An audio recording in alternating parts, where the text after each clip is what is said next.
The woman's body collapsed into the snow like a marionette with severed strings, her dark hair fanning across the pristine white surface as the blizzard howled around her. And Wyatt Ramsey saw her fall from his kitchen window just as he was pouring his evening coffee. He didn't think, didn't hesitate.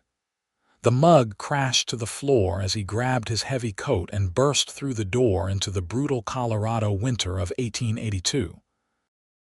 The wind cut through him like 1,000 knives, but he pushed forward, his boots crunching through the knee-deep snow that had been accumulating since dawn.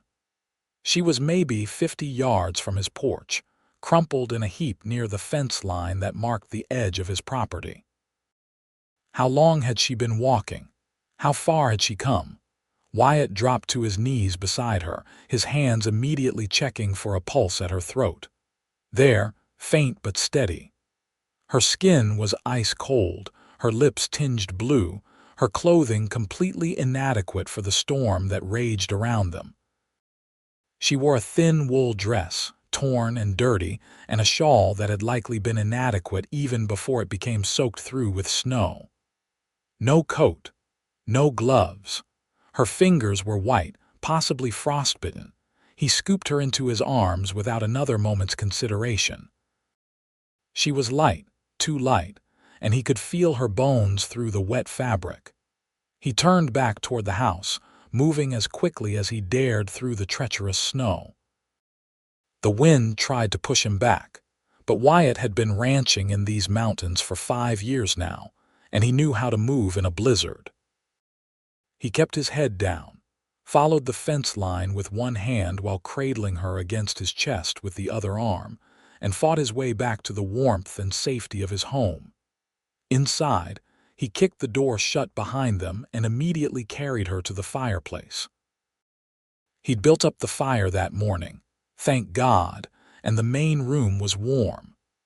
He laid her carefully on the braided rug in front of the hearth, then rushed to his bedroom for every blanket he owned. His hands moved with practiced efficiency, born of years of tending injured cattle and horses in harsh conditions. He knew hypothermia when he saw it. First, he needed to get the wet clothes off her. Wyatt hesitated for just a moment, propriety warring with necessity, but necessity won.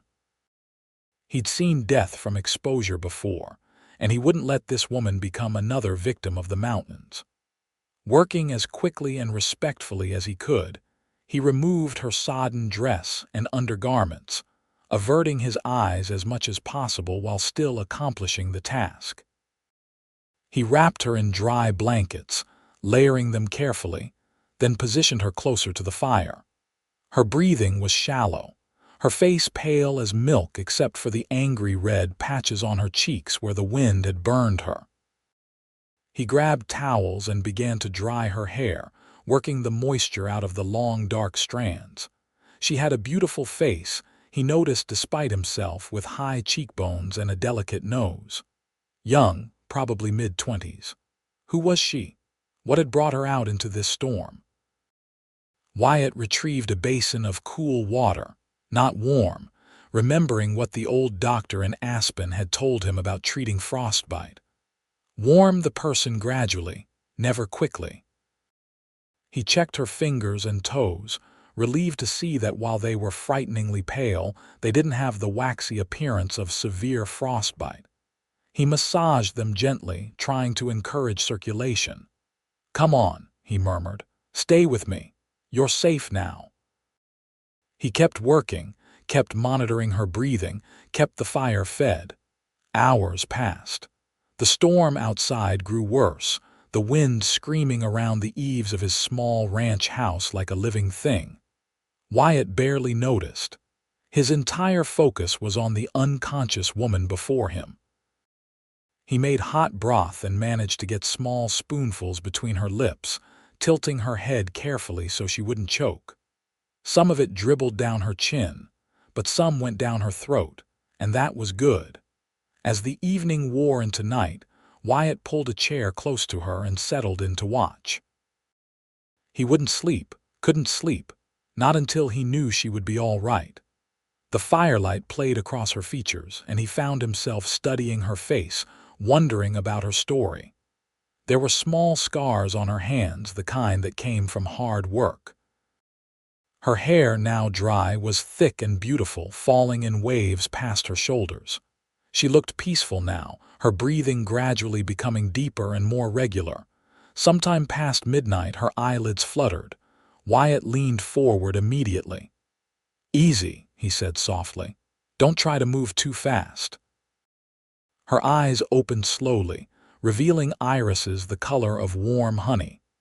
Confusion clouded her gaze as she looked around, trying to make sense of her surroundings. When her eyes landed on him, he saw fear spike through the confusion. "It's all right," he said quickly, holding up his hands. "You're safe. I found you collapsed in the snow outside my ranch. I brought you inside. You've been unconscious for hours." She tried to speak, but only a croak emerged. Wyatt reached for the cup of water he'd kept nearby and carefully helped her take a few sips. She coughed, then tried again. "Where am I?" Her voice was hoarse, barely above a whisper. "My ranch, about 10 miles north of Aspen. Name's Wyatt Ramsey." "Aspen." She closed her eyes, and he saw relief wash over her features. "I was trying to reach Aspen. In this storm, on foot," she nodded weakly. "Had no choice. My horse went lame 2 days ago. I've been walking since then." "2 days?" Wyatt stared at her in astonishment. "You've been out in this weather for 2 days. The storm wasn't this bad when I started." She opened her eyes again, meeting his gaze. "I thought I could make it. I had to make it." "Why, what's in Aspen that's worth risking your life?"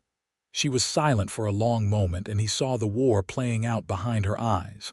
Trust or don't trust, share or stay silent. Finally she spoke. "My sister. She's in Aspen, working at the hotel there. I got word that she's in trouble. I had to reach her." "What kind of trouble?" "The man she works for. He's trying to force her into things she doesn't want to do. Things no decent woman should have to do." Her voice hardened despite its weakness. "I'm all the family she has. I had to come." Wyatt felt anger kindle in his chest at her words. He knew the type of man she was talking about, had seen plenty of them in the rough mining and ranching towns that dotted these mountains. Men who saw young women as commodities to be used and discarded. "I understand," he said quietly. "But you nearly died trying to reach her. You're in no condition to go anywhere right now. This storm is only getting worse, and even if it wasn't, you need time to recover." "I don't have time." She tried to sit up, but her body betrayed her, shaking with weakness. Wyatt gently pressed her back down. "You're no good to your sister dead," he said firmly. "Rest now. The storm should blow through in a day or two. Once it does and you've regained your strength, I'll take you to Aspen myself. I give you my word." She searched his face, looking for deception or ill intent. Whatever she saw there must have satisfied her, because she relaxed slightly. "Why are you helping me?" "Because it's the right thing to do," Wyatt said simply. "Now, what's your name?" "Sophia Kendrick." "Well, Miss Kendrick, you need to sleep. Your body needs time to heal. I'll be right here, keeping the fire going. You're safe, I promise you that." Sophia's eyes were already drifting closed again, exhaustion pulling her back under. "My sister's name is Lily Kendrick. She works at the Mountain View Hotel." "I'll remember," Wyatt assured her. "Sleep now." He watched as she slipped back into unconsciousness, but this time it was the natural sleep of healing rather than the dangerous unconsciousness of hypothermia. Her color was better, her breathing steady and strong. She would be all right. Wyatt stood and added more wood to the fire, then moved to the window. The storm showed no signs of abating. Snow was piled high against the glass, and the wind continued its relentless assault. They weren't going anywhere tomorrow, that was certain. Possibly not the day after either. He hoped Sophia's sister could hold out that long. He returned to his chair and settled in for a long night of watching over his unexpected guest. The house was silent except for the crackle of the fire and the howl of the wind. Wyatt found his thoughts drifting as he watched Sophia sleep. It had been a long time since he'd had another person in his home. 3 years, to be exact, since his business partner had moved on to seek his fortune in California. Since then, it had just been Wyatt, his cattle, his horses, and the endless work of keeping a ranch running in these unforgiving mountains. He'd chosen this life deliberately, retreating to the isolation after the war. The things he'd seen, the things he'd done during those bloody years, they'd left scars that went deeper than flesh. Out here, with just the animals and the land, he could find something like peace. He didn't need people, didn't want the complications they brought. And yet, looking at Sophia's peaceful face in the firelight, he felt something stir in his chest that he'd thought long dead. Not attraction, not exactly, though he couldn't deny she was beautiful. It was something more than that. A sense of purpose, maybe. A reason to care about something beyond just surviving another day. He shook his head at his own thoughts. She'd be gone as soon as the weather cleared. He'd take her to Aspen, make sure she reached her sister safely, and then life would go back to normal. This was just an interlude, nothing more. The night crept by slowly. Wyatt dozed occasionally in his chair, but never deeply, always aware of Sophia's presence, always listening for any change in her breathing that might signal a problem. The storm raged on, relentless and fierce. Snow piled higher and higher against the house. This was shaping up to be one of the worst blizzards he'd seen in his 5 years here, and that was saying something. As dawn broke, gray and dim through the curtain of falling snow, Sophia stirred again. This time when her eyes opened, they were clearer, more focused. She looked around the room with obvious curiosity, taking in the sparse but comfortable furnishings, the rifle mounted above the fireplace, the simple kitchen area on the far side of the room. "How do you feel?" Wyatt asked, leaning forward in his chair. "Weak," she admitted, "but better, warmer." She paused, then looked down at herself, clearly just realizing she was wearing only blankets, her cheeks flushed pink. "My clothes were soaking wet and needed to be removed," Wyatt said matter-of-factly, though he felt his own face heat slightly. "I was as respectful as possible, but it was necessary. You would have died otherwise. They're drying by the fire in the other room." Sophia nodded slowly, accepting this. "Thank you for saving my life, for being honorable." "No thanks necessary." Wyatt stood. "You must be hungry. Let me fix you something to eat. I don't want to be a burden." "You're not." He moved to the kitchen area and began pulling out supplies. "I've got eggs from my chickens, bacon, bread. Nothing fancy, but it's filling." "That sounds wonderful," Sophia said softly. "I haven't eaten properly in days." As Wyatt cooked, they talked.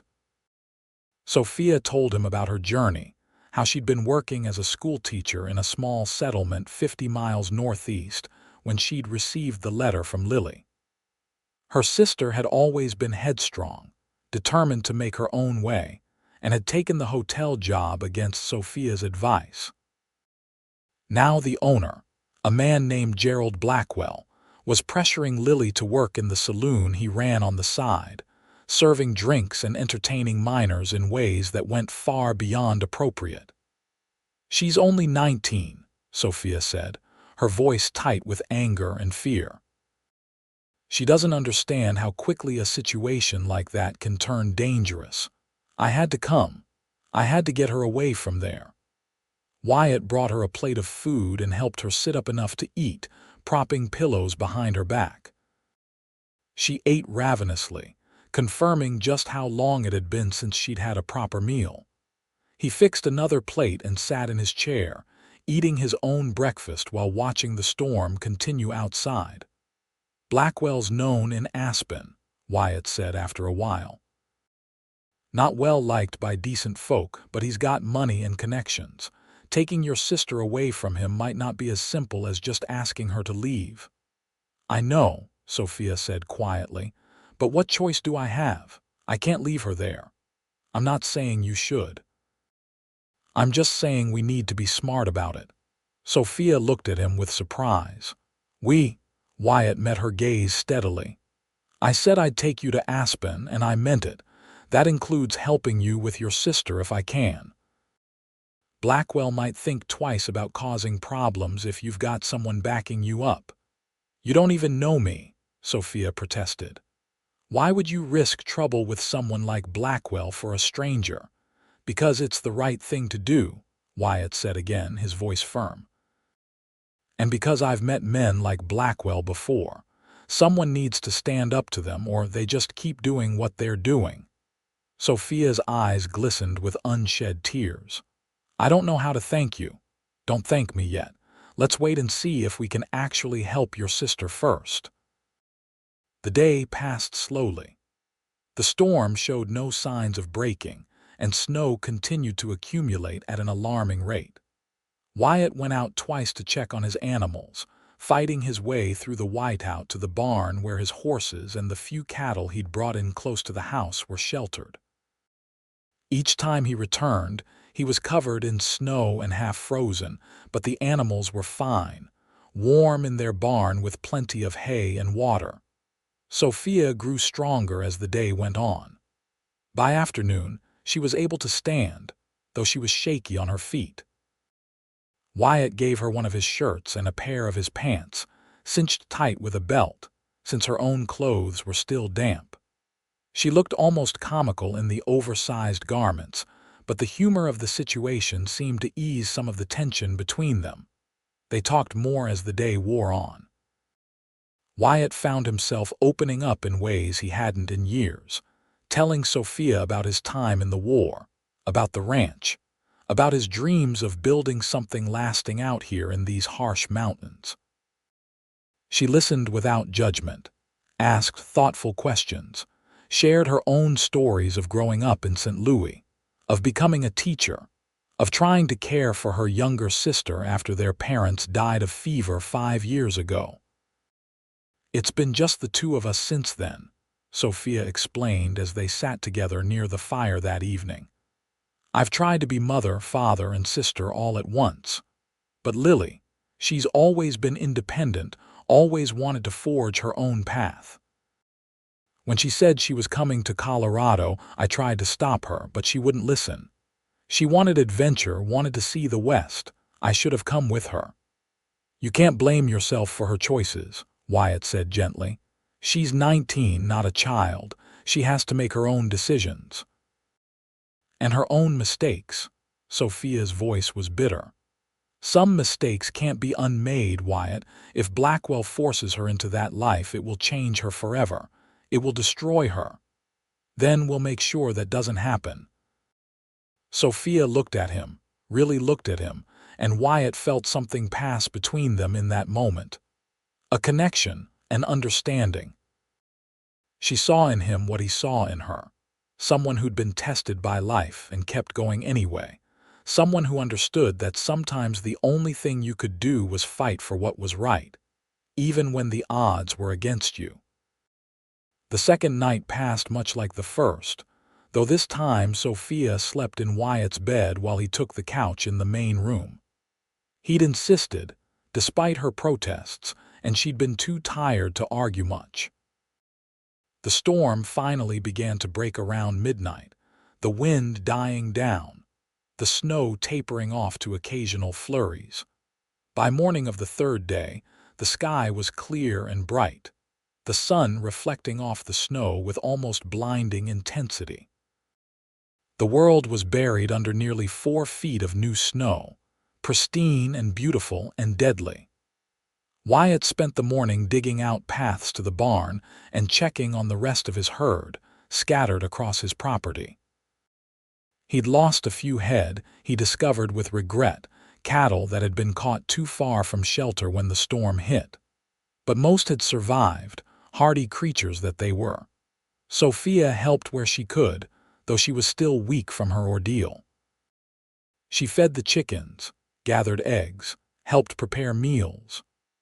Wyatt found himself hyper-aware of her presence in his home, the way she hummed softly while working, the graceful economy of her movements, the quick smile she'd flash at him when their eyes met. It took 2 more days before the snow had melted enough, and Sophia had regained enough strength for them to make the journey to Aspen. Wyatt hitched up his wagon, loaded it with supplies, and helped Sophia onto the seat beside him. She wore her own clothes now, mended and clean, and over them one of his smaller coats that still dwarfed her frame. The ride to Aspen took most of the day, the roads treacherous with ice and slush. They talked intermittently, comfortable silences stretching between conversations.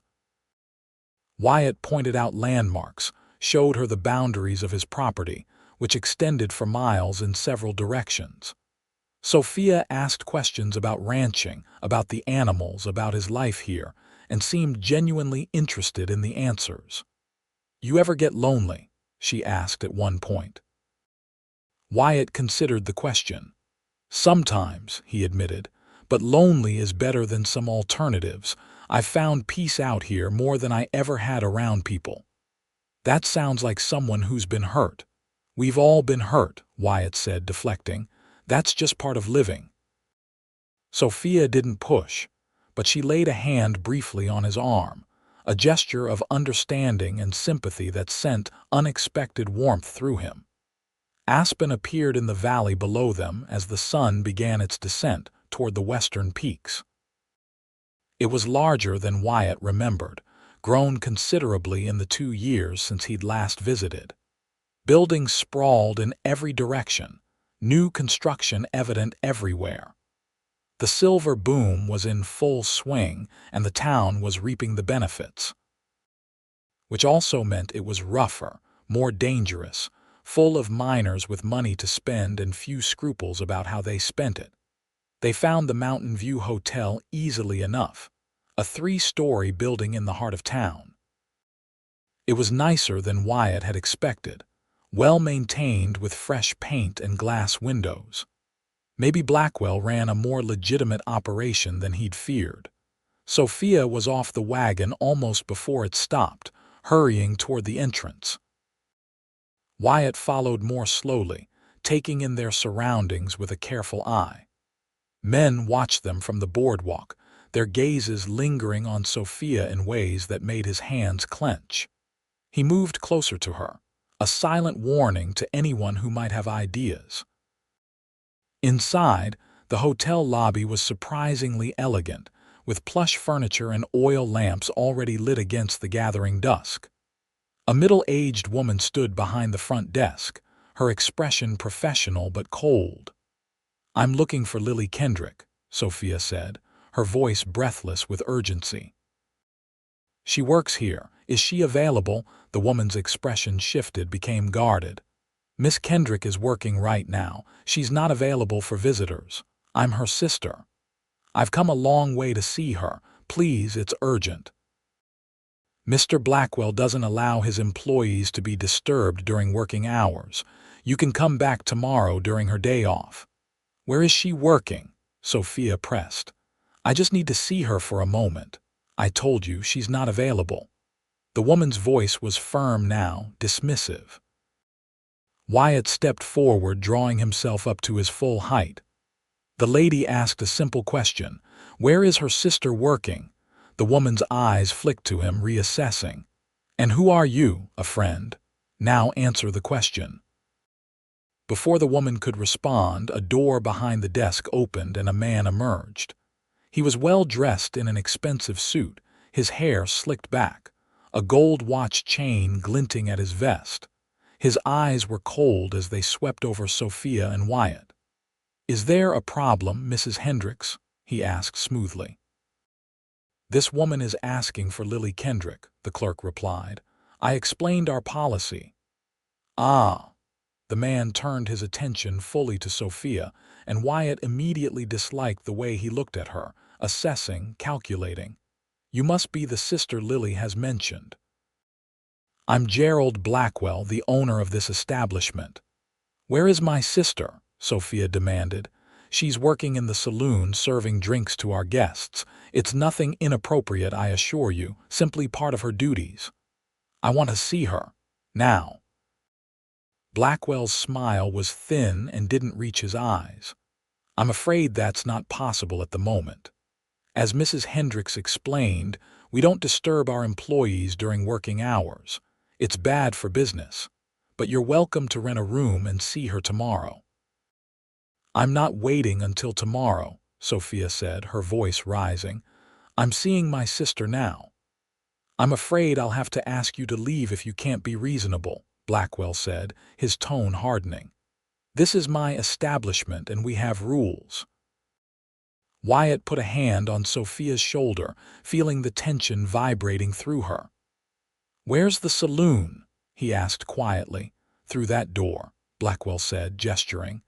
"But I warn you, if you cause a disturbance, I'll have the marshal here in minutes." Wyatt guided Sophia toward the indicated door, ignoring Blackwell's words. They pushed through into a large room thick with smoke and noise. Men crowded around tables playing cards, drinking, talking loudly. At the bar, several young women moved among the patrons, delivering drinks and enduring crude comments with forced smiles. Sophia scanned the room frantically, then gasped. There. Wyatt followed her gaze and saw a young woman who could only be Lily. She had the same dark hair as Sophia, the same delicate features, though her face was harder somehow, more guarded. She wore a dress that was far too revealing, the neckline cut dangerously low, and she was leaning over a table serving drinks while the men seated there openly leered at her. Sophia moved forward like a woman possessed, pushing through the crowd. Wyatt stayed close, one hand ready to reach for the knife at his belt if anyone tried to stop her or lay hands on her. They reached Lily's side just as she was turning away from the table. "Lily," Sophia called out. The girl spun around, shock and then joy flooding her face. "Sophie! Oh my God, Sophie!" She threw her arms around her sister, nearly dropping the tray she held. "What are you doing here? How did you get here?" "I came as soon as I got your letter," Sophia said, pulling back to look at her sister with anguished eyes. "What are you doing, Lily? This isn't the life you wanted. This isn't what you came here for." Lily's expression shuddered, became defensive. "It's just a job, Sophie. It pays well, better than cleaning rooms. This is more than just serving drinks, and you know it." Sophia glanced around at the men watching them with undisguised interest. "Please come with me. Leave here. We'll figure something else out." "I can't just leave. I have a contract with Mr. Blackwell." "To hell with the contract," Sophia said fiercely. "We'll leave town, go somewhere he can't find you. It's not that simple." Lily's voice dropped to a whisper. "He'll come after me, and if I break my contract, I owe him money, a lot of money." "Money I don't have." "What are you talking about?" Sophia demanded. "What money?" "He loaned me money when I first arrived for clothes and rent and other things. It's in the contract that if I leave before working it off, I have to pay him back in full immediately." Lily's eyes were bright with unshed tears. "I can't pay it, Sophie. I don't have it. I'm trapped." Before Sophia could respond, a heavy hand fell on Lily's shoulder. Wyatt turned to find a large man in a suit standing behind them, his face hard. "Miss Kendrick, you're needed at the bar," he said, his tone brooking no argument. "And you two need to leave. You're disrupting the business." "Take your hand off her," Wyatt said quietly, but there was steel in his voice. The man's eyes narrowed. "You don't want trouble, mister. Leave now while you still can." "I said take your hand off her." The room had gone quieter, men sensing potential violence and turning to watch. The man's hand tightened on Lily's shoulder, making her wince, and that was all Wyatt needed. He moved fast, grabbing the man's wrist and twisting hard, breaking his grip and forcing him to stumble backward. "I warned you," Wyatt said. The man recovered quickly, reaching for something at his belt, but Wyatt was faster. He had his knife out and pressed against the man's throat before he could draw whatever weapon he'd been going for. "Don't," Wyatt said softly. "Just turn around and walk away." For a long moment the tableau held. Then Blackwell's voice cut through the tension. "Enough." The owner stood at the entrance to the saloon, flanked by two more men. "Put the knife away, Cowboy, before someone gets hurt." "Your man put hands on a lady," Wyatt said, not moving the knife. "That's unacceptable where I come from." He was simply doing his job, ensuring my employee fulfilled her duties. Blackwell's smile was cold. "Now, I'm asking you nicely one more time. Leave my establishment and take Miss Kendrick with you. Lily has made her choice. She knew what she was signing up for when she signed her contract." "That contract is exploitation, and you know it," Sophia said, her voice shaking with rage. "You're keeping her here against her will." "I'm keeping her here because she owes me a debt," Blackwell corrected. "It's all perfectly legal. Check with the marshal if you don't believe me. Now get out, before I have you both arrested for disturbing the peace and threatening my employees." Wyatt slowly lowered the knife, but he didn't sheath it. He could feel the situation teetering on the edge of real violence, and that wouldn't help anyone, especially not Lily. He looked at Sophia, saw the desperation in her eyes, the crushing realization that this wasn't going to be as simple as just taking her sister and leaving. "Come on," he said quietly, touching her elbow. "Let's go." "I can't leave her here," Sophia whispered, but Wyatt could see she understood the reality of their position. They were outnumbered, outgunned, and in the wrong legally, no matter how morally corrupt Blackwell's contract was. "We're not leaving her," Wyatt assured her. "We're just regrouping. There's more than one way to handle this." Sophia looked at Lily, who was crying now, silent tears streaming down her face.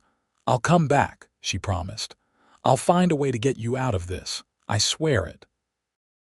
Lily nodded wordlessly, and then Blackwell's man was pulling her away, steering her toward the bar. Sophia moved as if to follow, but Wyatt gently but firmly guided her toward the door. They made their way back through the lobby, Blackwell watching them with a satisfied smile that made Wyatt want to put his fist through the man's face. Outside, the temperature had dropped sharply with the setting sun. Sophia stood on the boardwalk, shaking, whether from cold or emotion Wyatt couldn't tell, probably both. "I can't believe this," she said, her voice breaking. "I came all this way, nearly died trying to reach her, and I still can't help her." "We'll figure something out," Wyatt said. "But first, we need a place to stay tonight and time to think. Getting into a fight with Blackwell's men won't solve anything." "But you saw her." Sophia turned to him, her eyes pleading. "You saw what they're making her do. It's only going to get worse." Men like Blackwell, they start with serving drinks and it escalates from there. He'll push and push until she's doing things that will destroy her. "I know," Wyatt said grimly, "which is why we need to be smart about this. Come on, there's another hotel down the street. We'll get rooms there and figure out our next move." The Silver Star Hotel was smaller and less grand than the Mountain View, but it was clean and respectable. Wyatt got them 2 rooms side by side, and they agreed to meet in an hour to discuss their options over dinner. In his room, Wyatt sat on the bed and tried to think through the problem logically. Blackwell clearly had the law on his side, at least technically. If Lily had signed a contract, even a predatory one, it would be legally binding. They couldn't just take her without facing consequences. But leaving her in Blackwell's clutches wasn't an option either. Money was the issue then. If they could pay off Lily's debt, Blackwell would have no legal hold on her. But how much was it? And even if it was a manageable amount, would Blackwell actually let her go? Or would he find some way to keep her anyway? When Wyatt knocked on Sophia's door an hour later, she opened it immediately. her face showing signs of recent tears but her expression determined. "I've been thinking," she said without preamble. "I have some savings, about $100. I could offer that to Blackwell for Lily's contract." "It's worth a try," Wyatt agreed, though men like him usually inflate the debt to make it impossible to pay off. He might claim she owes far more than that. Then what do? We find out exactly what she owes, get it in writing if possible, and figure out a way to raise the money. I've got some savings too, and I could sell some cattle if I had to. Sophia looked at him with such gratitude that Wyatt felt his chest tighten. "You do that? Sell your cattle to help free a girl you don't even know?" "Your sister is important to you, which makes her important to me," Wyatt said simply, and realized as he said it that it was true. In just a few days, Sophia had become important to him in ways he was only beginning to understand. They had dinner in the hotel's small restaurant, barely tasting the food as they talked through various plans and contingencies. By the time they headed back upstairs, they had agreed on their approach. Tomorrow, they would go back to the Mountain View and demand to see Lily's contract. They would find out exactly what she owed and make Blackwell an offer. If he refused, they'd take it to the marshal and see if there was any legal recourse. Wyatt walked Sophia to her door, and they stood there for a moment in the dimly lit hallway. She looked exhausted, dark circles under her eyes, worry etched in every line of her face. Without thinking, Wyatt reached out and brushed a strand of hair back from her face. "Try to get some rest," he said softly. "Tomorrow we'll fix this." Sophia caught his hand before he could withdraw it, holding it against her cheek for a moment. "Thank you, Wyatt, for everything. I don't know what I would have done if you hadn't found me in that snow. I'd be dead, and Lily would be alone and trapped with no one to help her." "You're not dead, and she's not alone," Wyatt said. "Try not to think about what might have been. Focus on what we're going to do." She nodded and released his hand, but the warmth of her touch lingered long after he'd returned to his own room. Wyatt lay in bed staring at the ceiling, his mind racing. He'd meant what he said about helping Lily, but he was honest enough with himself to admit that wasn't his only motivation. He wanted to help Sophia, wanted to see her smile without the shadow of worry behind it, wanted to be the one who solved her problems and earned her trust. When had that happened? When had this woman he'd barely known for a few days become so important to him? He'd spent 3 years avoiding exactly this kind of emotional entanglement, telling himself he was better off alone.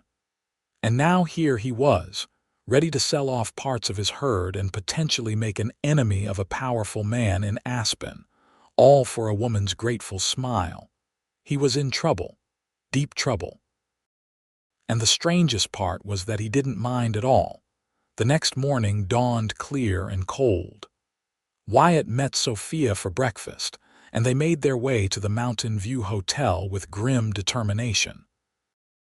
This time, they asked to speak directly to Blackwell, and after a wait that was clearly designed to make them uncomfortable, they were shown to his office on the second floor. Blackwell sat behind a large desk, looking every inch the successful businessman. He didn't stand when they entered, didn't offer them seats, just looked at them with barely concealed amusement. "Back again. I thought I made myself clear yesterday. We want to see my sister's contract," Sophia said, getting straight to the point. "And we want to know exactly what she owes you." "That's between me and Miss Kendrick. She's my sister and barely more than a child," Sophia shot back. "If you've taken advantage of her with some predatory contract, I have a right to know." "Everything was explained clearly to her before she signed," Blackwell said. "If she didn't bother to read the terms carefully, that's not my problem." "Then show us the terms," Wyatt said. "If it's all legal and above board like you claim, you should have no problem letting us see the contract." Blackwell regarded them silently for a long moment, then shrugged. "Fine. Not that it will do you any good." He pulled a document from a drawer and slid it across the desk. Sophia snatched it up and began reading, her face growing paler with each line. When she finished, she looked up at Blackwell with horror. $300. You claim she owes you $300. For what? It's all itemized there, Blackwell said smoothly. Rent for her room, clothing appropriate for her position, meals, and a small loan to tide her over until her first wages. Plus interest, of course. She's been working here for 2 months and has barely made a dent in what she owes. At this rate, she'll be with me for another year at least. This is outrageous, Sophia said. You're charging her $20 a month for a single room. That's more than most people pay for a house. She's in the heart of Aspen in a quality establishment. Premium location, premium price. And $50 for clothing. What clothing costs $50? The dresses required for her position are expensive, as I'm sure you noticed. If she wants to work in a respectable establishment, she needs to look the part. Respectable? Sophia's voice was shaking. There's nothing respectable about what you're making her do. She's serving drinks, Blackwell said with exaggerated patience. That's all. If some of the customers get a little rowdy, well, that's part of working in a saloon. She knew that when she took the job. Wyatt had been studying the contract, and something caught his eye. This says she's required to work 6 days a week, 12 hours a day, for wages of 50 cents a day.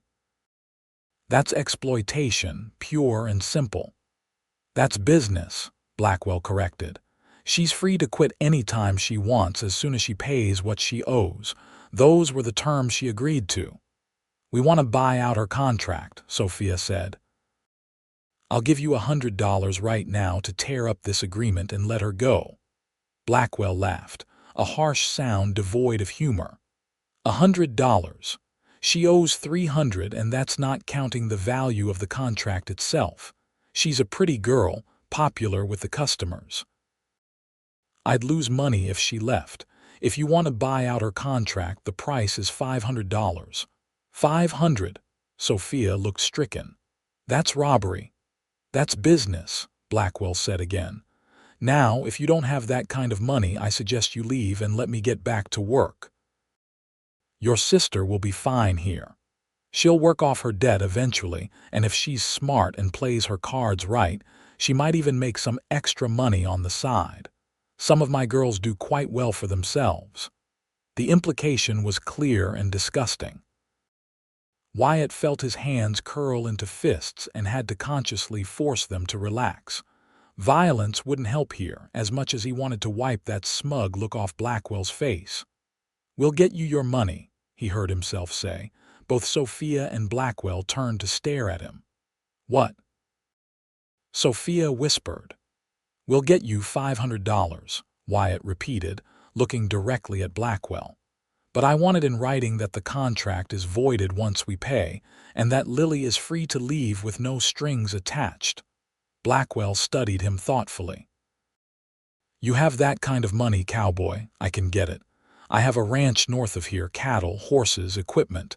It's worth far more than $500. I can get you the money within a week. Wyatt, no, Sophia said urgently. I can't let you do that. He ignored her, keeping his gaze fixed on Blackwell. Do we have a deal? Blackwell smiled slowly. I'll tell you what. You bring me $500 in cash within 7 days and I'll release Miss Kendrick from her contract. But if you don't show up with the full amount by then, the price goes up to $700, and I'll make sure she works every single day of what she owes me, doing whatever I tell her to do. Do you understand?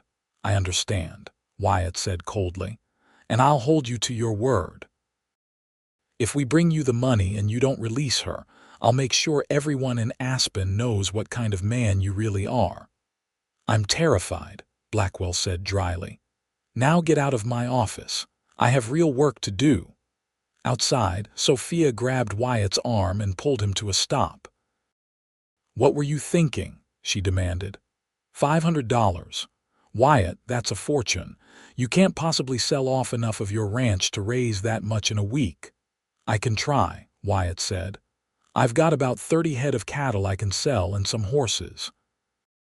If I go to the right buyers, offer them at the right price, I might be able to get close.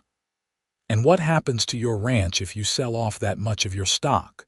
You won't have enough left to make it through the winter, let alone build for the future. Then I'll find another way, Wyatt said stubbornly. We can't leave Lily with that man, Sophia. You know what he's planning for her.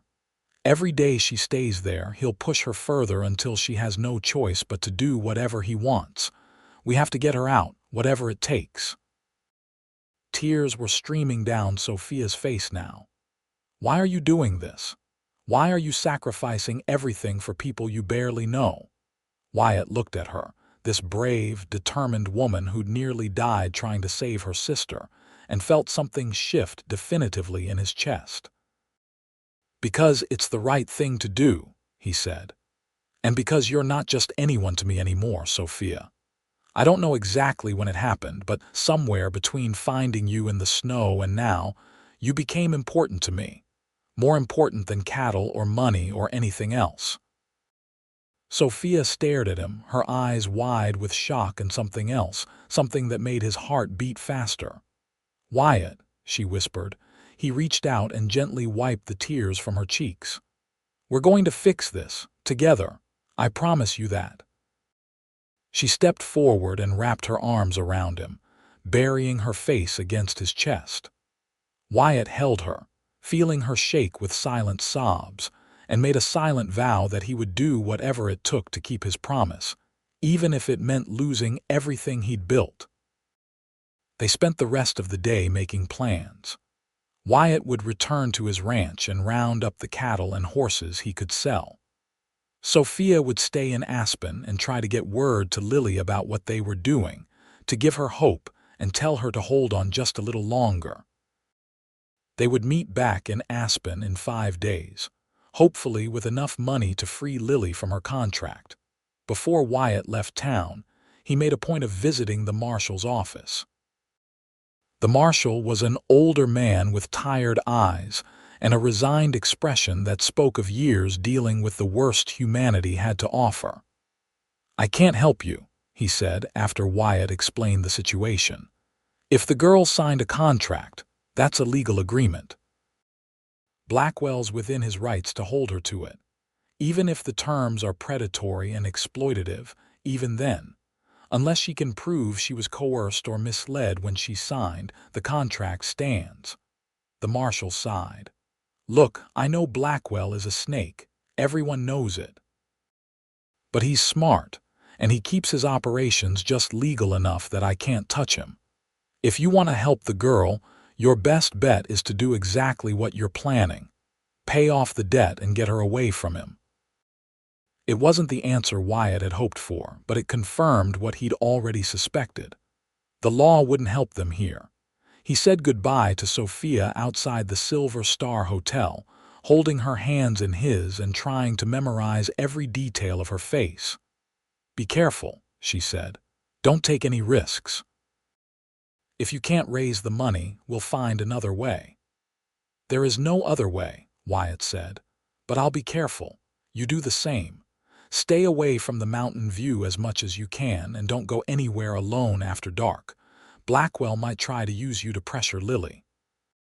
I'll be fine, Sophia assured him. Just come back safely. Wyatt wanted to kiss her, wanted it so badly he ached with it, but he held back. They had too much at stake right now, too many uncertainties. When he kissed Sophia Kendrick for the first time, he wanted it to be without shadows hanging over them. The ride back to his ranch seemed longer than usual, his mind constantly returning to Sophia and Lily, to Blackwell's smug face, to the enormous task ahead of him. $500 in a week.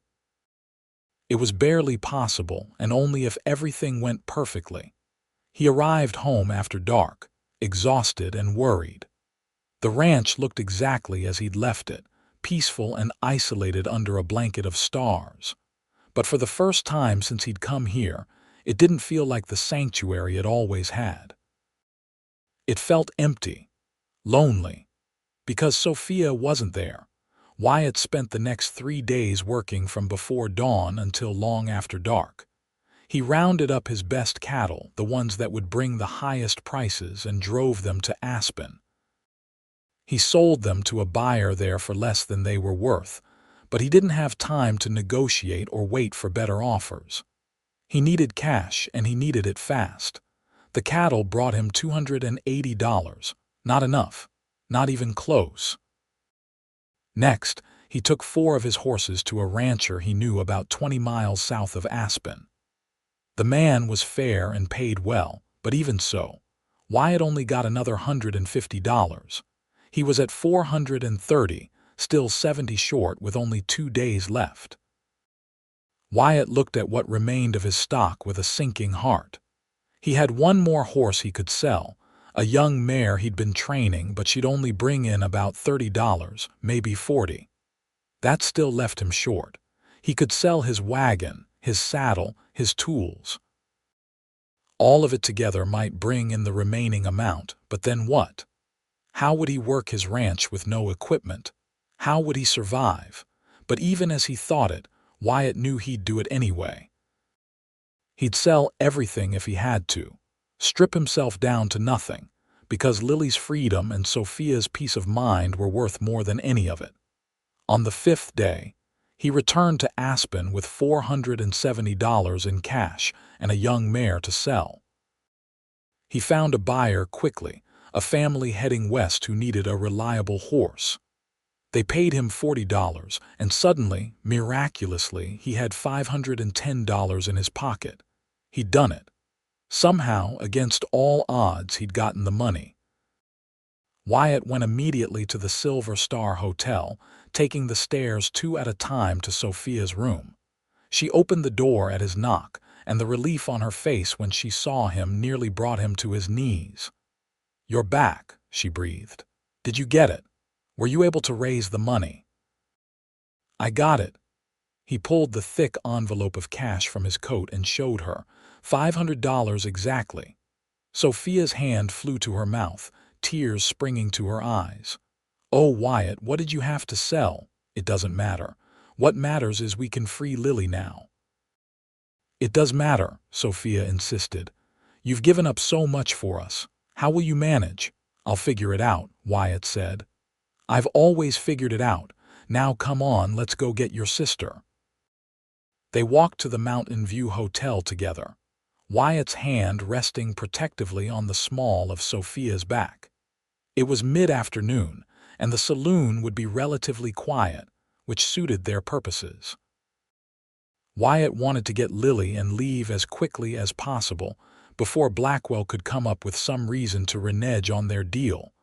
Blackwell was in his office, unsurprised to see them. "Didn't think you'd actually manage it," he said, eyeing them with something like respect. "Let's see the money." Wyatt laid the envelope on the desk, and Blackwell counted it carefully twice before nodding. $500 as agreed.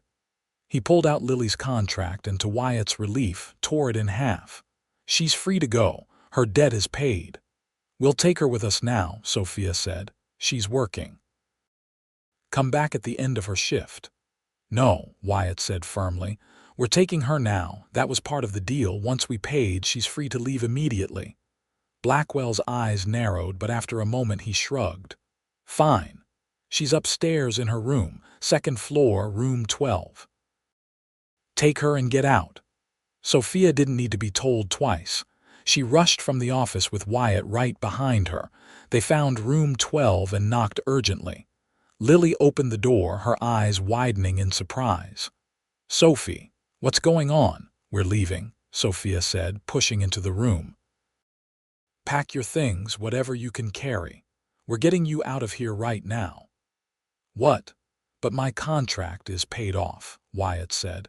"You don't owe Blackwell anything anymore. You're free, Lily, but we need to go now before he changes his mind or finds some loophole." Lily looked between them in shock, then understanding and joy flooded her face. She moved quickly, stuffing her few possessions into a worn carpet bag.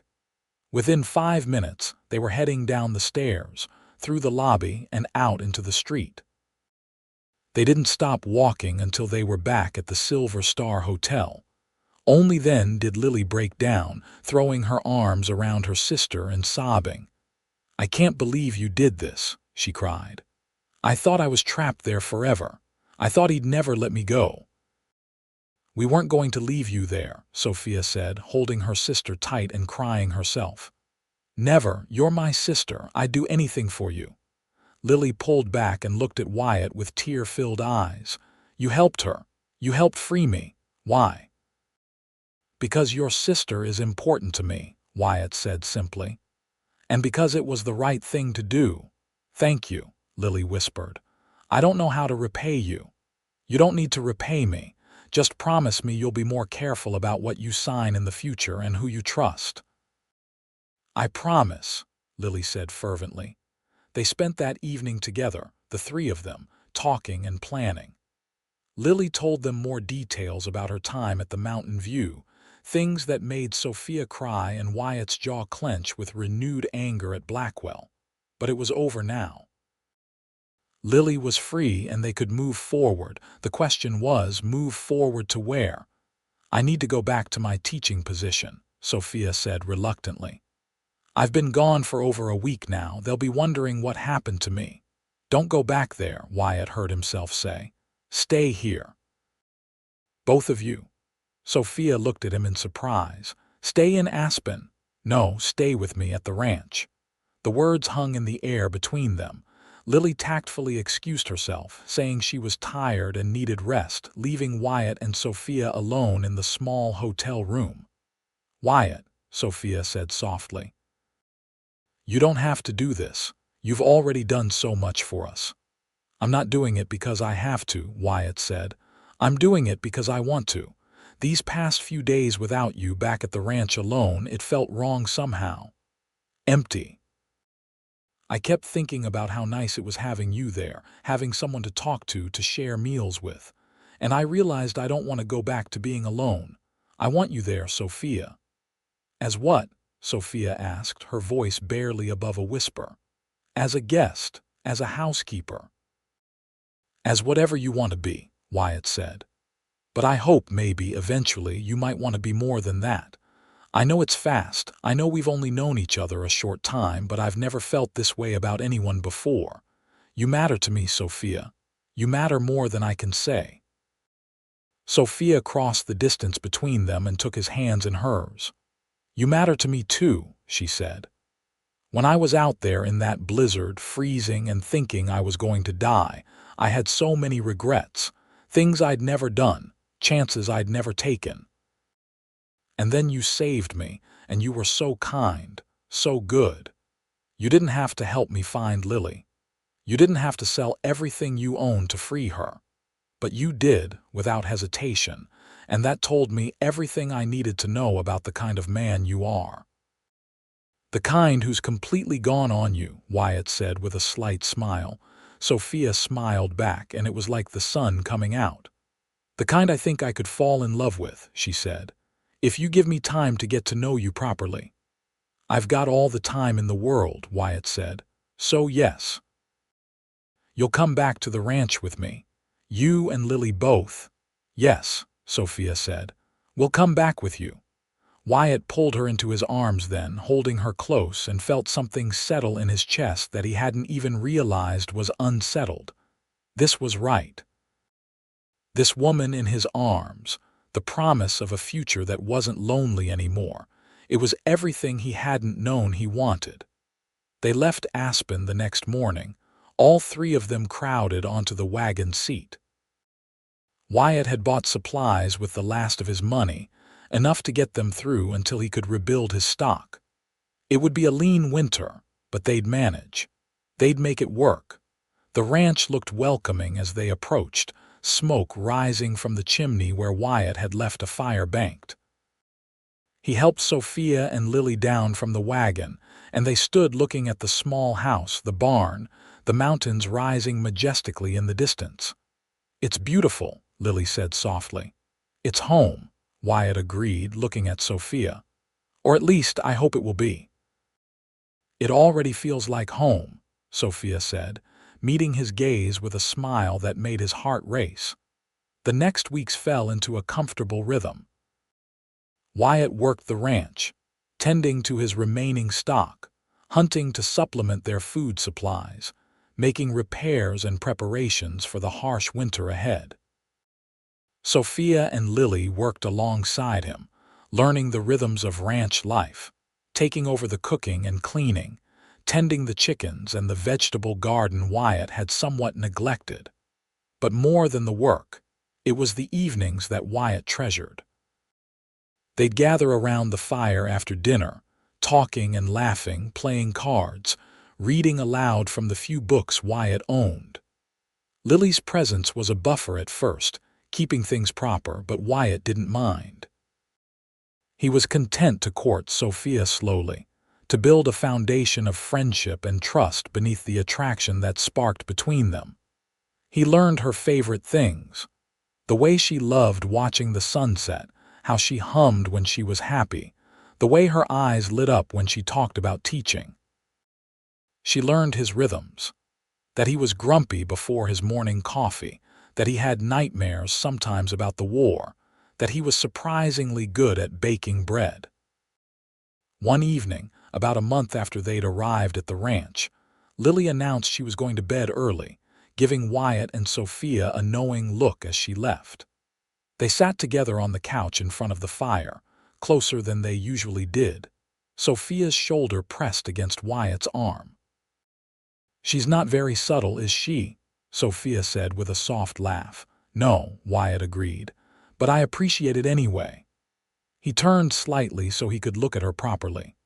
The firelight played across her features, highlighting the curve of her cheek, the soft fullness of her lips. She was so beautiful it made his chest ache. "Sophia," he said quietly, "can I kiss you?" Her eyes widened slightly, then softened. "Yes," she whispered, "I've been hoping you would." Wyatt cupped her face in his hands, his thumbs brushing her cheekbones, and leaned in slowly, giving her every chance to change her mind. But she didn't. She met him halfway, her lips soft and warm against his, her hands coming up to rest on his chest. The kiss was gentle at first, tentative, learning. Then Sophia made a small sound in the back of her throat and pressed closer, and Wyatt felt the last of his restraint dissolve. He deepened the kiss, his arms coming around her, pulling her against him. She responded with equal passion, her fingers tangling in his hair, her body fitting perfectly against his. When they finally broke apart, both breathing hard, Wyatt rested his forehead against hers. "I love you," he said, the words tumbling out before he could think better of them. "I know it's soon, but I can't help it. I love you, Sophia." "I love you too," she said, her voice filled with wonder. "I think I have for a while now. I was just afraid to say it." "Don't be afraid," Wyatt said. "Not with me, never with me." They kissed again, longer, deeper, until Wyatt forced himself to pull back before things went too far. Sophia was a lady, and he would treat her as such, no matter how much he wanted her. "Marry me," he said suddenly. Sophia blinked at him in shock. "What? Marry me?" Wyatt repeated. "I know we haven't known each other long, but I know what I feel. I know I want to wake up next to you every morning for the rest of my life. I know I want to build a future with you, have children with you, grow old with you. Say yes, Sophia, please." Tears were streaming down her face, but she was smiling. "Yes," she said. "Yes, I'll marry you. There's nothing I want more." Wyatt kissed her again, joy exploding in his chest. When they finally broke apart, both laughing and crying at the same time, he heard a squeal from the direction of the bedrooms. A moment later, Lily burst into the room, her face alight with happiness. "I knew it," she exclaimed. "I knew you two were perfect for each other. When's the wedding?" "Can I help plan it?" "Oh, Sophie, I'm so happy for you." Sophia laughed and hugged her sister. "Thank you for not being subtle and going to bed early," she said. "I wasn't subtle at all," Lily agreed cheerfully. Someone had to give you two a push. They stayed up late into the night making plans and dreaming about the future. They'd get married in Aspen, they decided, as soon as the circuit preacher came through next month. It would be a simple ceremony, nothing fancy, but it would be theirs. Lily surprised them both by announcing she'd been thinking about her own future. "I want to help on the ranch," she said. "I'm good with the animals and I enjoy the work, but I've also been thinking about maybe starting a small business, making preserves and baked goods to sell in Aspen. There's money to be made there if I'm smart about it." "That's a wonderful idea," Sophia said encouragingly. "You were always the better cook between us." "We'll help however we can," Wyatt added. "This is your home too, Lily, for as long as you want it to be." "Thank you," Lily said softly. "Both of you. You saved my life, and now you're giving me a chance to build something real. I won't forget that." The month before the wedding passed in a blur of activity. Wyatt worked to rebuild his herd, trading labor with neighboring ranchers in exchange for cattle. Sophia sewed her wedding dress, a simple but beautiful creation of blue calico. Lily experimented with recipes and made plans for her business, and through it all, Wyatt and Sophia grew closer. They talked about everything, shared their hopes and fears, their pasts and their dreams for the future. Wyatt told her about his childhood on a farm in Missouri, about losing his family to sickness, about the horrors of the war and his decision to come west to escape those memories. Sophia shared her own stories of growing up in St. Louis, of becoming a teacher to support herself and Lily after their parents died, of the constant worry about making ends meet. "I never thought I'd find this," she confessed one evening as they stood together watching the sunset. "Someone who sees me, really sees me and loves me anyway. Someone I can trust completely." "You have that now," Wyatt said, wrapping his arms around her from behind. "For the rest of your life you have that." The circuit preacher arrived on a cold but clear day in early December. They were married in the small church in Aspen, with Lily as witness and a handful of townspeople in attendance. Sophia wore her blue dress and carried a bouquet of dried wildflowers that Lily had preserved. Wyatt wore his best suit, cleaned and pressed for the occasion. When the preacher pronounced them man and wife and Wyatt kissed his bride, he felt like the luckiest man alive.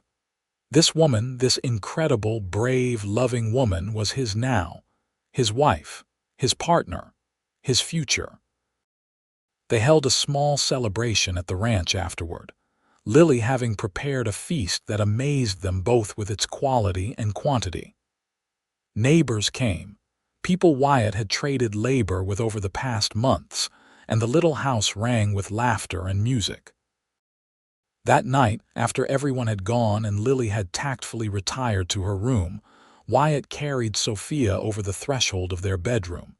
He set her down gently, then cupped her face in his hands. "Are you sure?" he asked softly. "We can wait if you're not ready." "I'm sure," Sophia said, her eyes never leaving his. "I'm your wife now, Wyatt. I want this. I want you." They came together with tenderness and passion, learning each other, loving each other. Wyatt was gentle, mindful of her innocence, and Sophia was brave and eager, trusting him completely. When they finally lay together afterward, tangled in each other's arms and the sheets, Wyatt felt a peace he'd never known before. "I love you," he whispered against her hair. "I love you too," she murmured back, already half asleep. "So much." The winter that followed was hard, as winters in the Colorado mountains always were, but they faced it together. Wyatt worked tirelessly to provide for his new family, hunting, tending his slowly growing herd, making repairs and improvements to the ranch. Sophia managed their home with skill and grace, keeping them well fed and comfortable even when supplies ran low.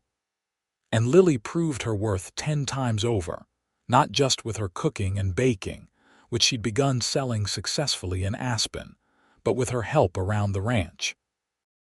Spring came eventually, as it always did, bringing with it new life and new possibilities. Sophia discovered she was pregnant in March, and Wyatt's joy knew no bounds. He became even more protective of her, constantly hovering and worrying until she laughingly told him to stop or she'd ban him from the house. "I'm having a baby, not dying," she said, but her eyes were soft with love as she said it. "I know," Wyatt said, "but I can't help worrying. You're everything to me, Sophia. You and this baby."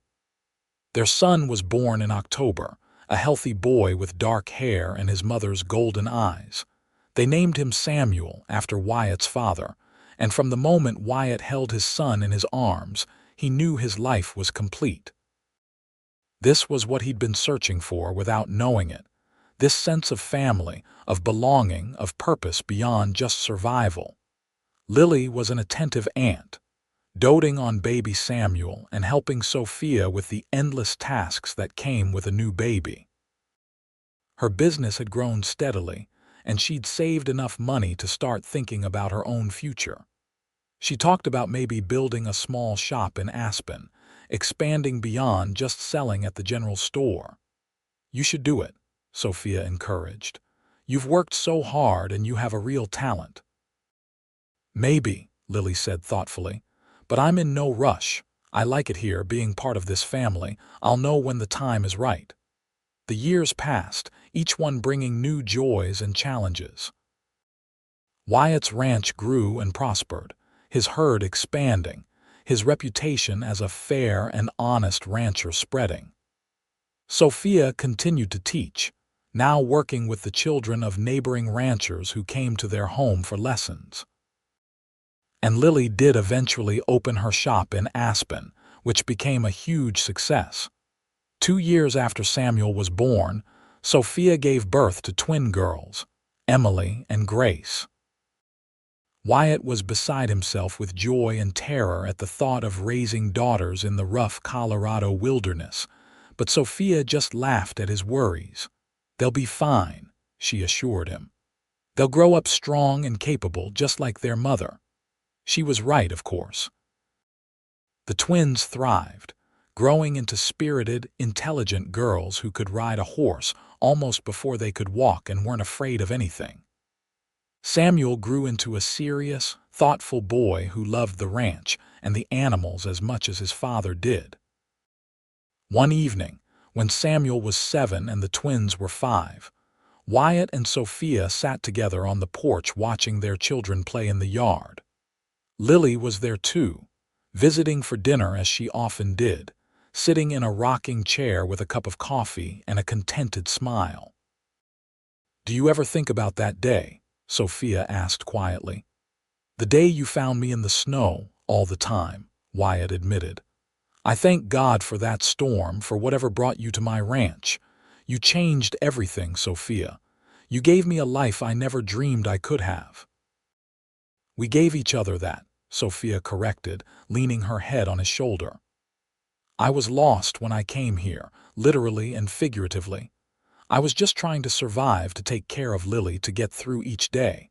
And then I met you, and suddenly I had a reason to do more than just survive.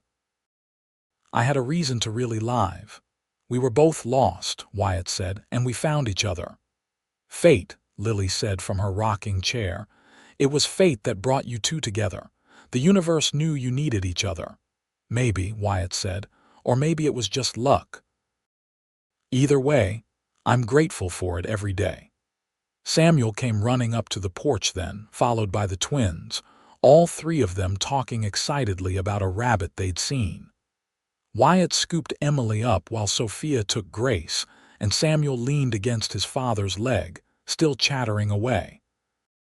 Looking at his family, Wyatt felt his heart swell with love and gratitude. He'd come to Colorado seeking peace and isolation, thinking he'd find it in solitude. But he'd been wrong. Peace wasn't found in being alone. It was found in moments like this, surrounded by the people you loved, building a life together. That night, after the children were in bed and Lily had gone home, Wyatt and Sophia lay together in the darkness of their room, her head on his chest, his arms around her. "You have any regrets?" Wyatt asked softly. "Not a single one," Sophia said without hesitation. "Except maybe that I didn't faint in the snow outside your ranch sooner." Wyatt laughed quietly. "I'm glad you didn't. I don't think I was ready for you before then. I needed those years alone to heal, to figure out who I was. And you needed time, too, to become the woman you are." "Everything happens when it's supposed to," Sophia agreed. "And we found each other exactly when we were meant to." They fell asleep like that, wrapped in each other's arms, secure in their love and their life together. Outside, the wind whispered through the mountains. The stars blazed overhead, and the ranch slept peacefully. A sanctuary built not just of wood and stone, but of love and commitment, and the determination to build something lasting in an unforgiving world. The years continued to pass, each one adding new chapters to their story. Samuel grew into a young man who took over more and more of the ranch work, showing a natural talent for ranching that filled Wyatt with pride. The twins became beautiful young women, intelligent and independent, both determined to make their own marks on the world. Emily wanted to be a teacher like her mother, while Grace had her aunt's head for business and talked about opening a general store. Lily married eventually, a kind widower named Thomas who owned a ranch adjacent to Aspen. They had a daughter of their own, little Rose, who became fast friends with her cousins. The extended family gathered often, for holidays and celebrations, filling Wyatt and Sophia's home with laughter and life. On their 10th wedding anniversary, Wyatt took Sophia back to the spot where he'd found her that snowy day so long ago. It was summer now, the meadow covered in wildflowers, the mountains green and lush. "I can't believe it's been 10 years, Sophia said, looking around at the peaceful scene. "It feels like a lifetime ago and just yesterday all at once." "10 years of loving you," Wyatt said, pulling her close. "Best 10 years of my life. And we have so many more ahead of us," Sophia said. "Growing old together, watching our children build their own lives, maybe even having grandchildren someday." "I can't wait," Wyatt said sincerely, "for all of it, as long as I have you by my side." They stood there for a long time, holding each other, looking out at the mountains they'd made their home. So much had changed since that desperate day when Sophia had collapsed in the snow, but the core of who they were, the love they shared, that remained constant and strong. "Thank you," Sophia said softly. "For what? For seeing me that day, for not just leaving me there, for giving me a chance at this life." "Thank you for trusting me," Wyatt replied, "for taking a chance on a lonely rancher who didn't even know what he was missing until he found you." They kissed then, long and deep, a reaffirmation of the vows they'd made a decade ago. When they finally pulled apart, both were smiling. "Come on," Sophia said, taking his hand. "Let's go home." Home. The word had never sounded sweeter. They walked back to the ranch together, hand in hand, their future stretching out before them, full of promise and possibility. They'd built something real here, something lasting, a legacy that would continue long after they were gone. And it had all started with a woman collapsing in the snow and a cowboy who refused to leave her side. 20 years after that fateful day, Wyatt and Sophia sat on the same porch where they'd spent so many evenings, watching the sunset paint the mountains in shades of gold and purple. They were older now, threads of gray in their hair, lines on their faces from years of laughter and sun. But the love in their eyes when they looked at each other was as strong as ever. Samuel ran the ranch now, with help from his wife Margaret and their 2 sons. He'd taken what Wyatt had built and expanded it, adding more land, more cattle, making the Ramsey Ranch one of the most successful in the region. The twins had both married as well, Emily to a teacher from Denver and Grace to a businessman in Aspen. They visited often, bringing their children, filling the house with noise and joy. Lily and Thomas lived nearby, their daughter Rose now a young woman herself, engaged to be married. The families remained close, woven together by bonds of love and shared history. "We did well," Wyatt said, reaching over to take Sophia's hand. "We did," Sophia agreed, squeezing his fingers. "Better than I ever dreamed possible. Any regrets?" "Still not a single one," Sophia said, the same answer she'd given him years ago. "You?" "Only that I wish I could do it all over again," Wyatt said. "Every moment, from the day I found you in the snow to right now, I'd live it all exactly the same." "We're not done yet," Sophia reminded him with a smile. "We still have years ahead of us." "I'm counting on it," Wyatt said. "I plan to love you for at least another 50 years. "Only 50, Sophia teased. "I was hoping for eternity." "That too," Wyatt agreed, pulling her close and kissing her temple. They sat in comfortable silence as the sun sank below the mountains, stars beginning to emerge in the darkening sky. Somewhere inside the house, they could hear Samuel talking with his sons, teaching them about the ranch the way Wyatt had taught him. The sound of family, of continuity, of legacy. "You think Samuel will tell them the story?" Sophia asked. "About how we met?" "Probably," Wyatt said. "It's a good story. A woman brave enough to walk through a blizzard to save her sister and a cowboy lucky enough to find her before it was too late." "A love story," Sophia said softly. "The best kind," Wyatt agreed. "The kind that's true." As the night deepened and the stars blazed overhead, they remained on the porch, wrapped in blankets in each other's arms. The ranch was quiet now, peaceful, everyone settling in for the night. But Wyatt and Sophia weren't quite ready to go inside. Not yet. They had a few more moments to enjoy the night, the mountain air, the perfect contentment of being exactly where they were meant to be. "I love you," Sophia whispered. "I love you too," Wyatt replied. "Always have, always will." It was a promise he'd kept for over 2 decades and would keep for the rest of his life. From the moment he'd seen her fall in the snow outside his ranch, brought her inside, and never left her side, his fate had been sealed. She was his heart, his home, his everything. And he was hers, completely and utterly, until the end of their days and beyond. Their story had started with a desperate journey through a blizzard, with danger and uncertainty and the very real possibility of death. But it had transformed into something beautiful, a love that had built a family, a legacy, a life worth living. And that, Wyatt thought as he held his wife close under the vast Colorado sky, was the greatest gift he'd ever received. Not the ranch, not the success, not the material things they'd accumulated. But this woman, this love, this life they'd built together, everything else was just details. This was what mattered. This was everything.